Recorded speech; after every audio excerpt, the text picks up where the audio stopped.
This is one guy and you can't take care of it? We've shot him, we've blown him up. He just won't die. Who was Danny Greene, the character from Kill the Irishman or Bulletproof Gangster? The gangster who was impossible to kill. Danny Greene started up his own loan-sharking, gambling and racketeering outfit as a young adult.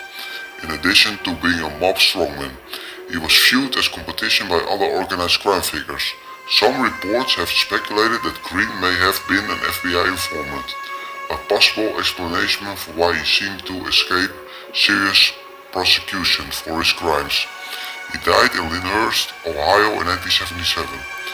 Daniel John Patrick Greene was born on November 14, 1933 in Cleveland, Ohio, known as the Irishman. Danny Greene's life began with the loss and hardship. His mother died a few days after his birth, and his father could not take care of him. Greene ended up spending his early years in an orphanage, a high school dropout. Greene served in the U.S. Marines for a few years. He later went to work as a longshoreman on the Cleveland docks over time. Greene became a union organizer and eventually made his way to union boss. He had a great passion for his Irish heritage, which he displayed by painting the union office green and often wearing green. Greene time at the top did not last. However, he was forced to resign after it was discovered he had been embezzling funds. While Greene was tried for his crime, he ended up only having to pay $10,000 fine. It wouldn't be long before he found work on the other side of the law, acting as an enforcer for Alex Chandler Burns, a Jewish mobster. In addition to being a mob strongman, Greene started up his own loan-sharking, gambling and racketeering outfit. He was viewed as a threat by other organized crime figures, including Burns, due to his efforts to muscle into their territories. Greene reportedly took over some of Burns' operations, while Burns was in prison and joined forces with Teamsters official John Nardi. Some reports have speculated that Greene may have been an FBI informant, a possible explanation for his unique ability to avoid serious prosecution for his crimes. Several attempts were made on Greene's life, and even involved bombing a building where he was living. He and his girlfriend survived the explosion, making their way out of the rubble.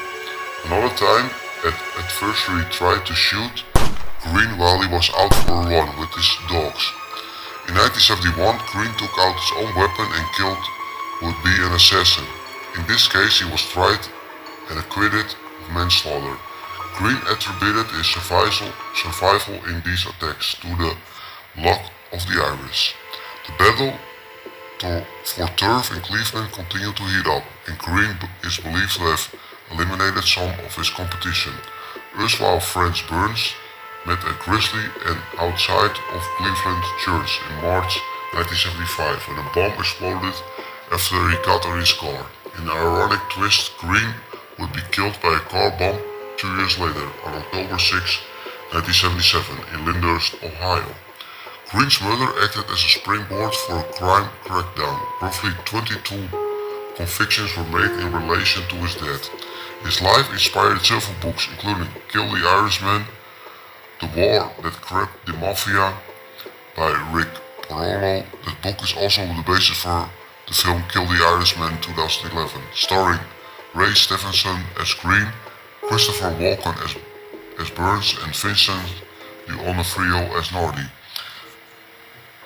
Twice married, Greene had 5 children. His oldest son, Danny Kelly, once described his father as a truly interpret. He probably could have been a governor or senator if he hadn't gone the other way.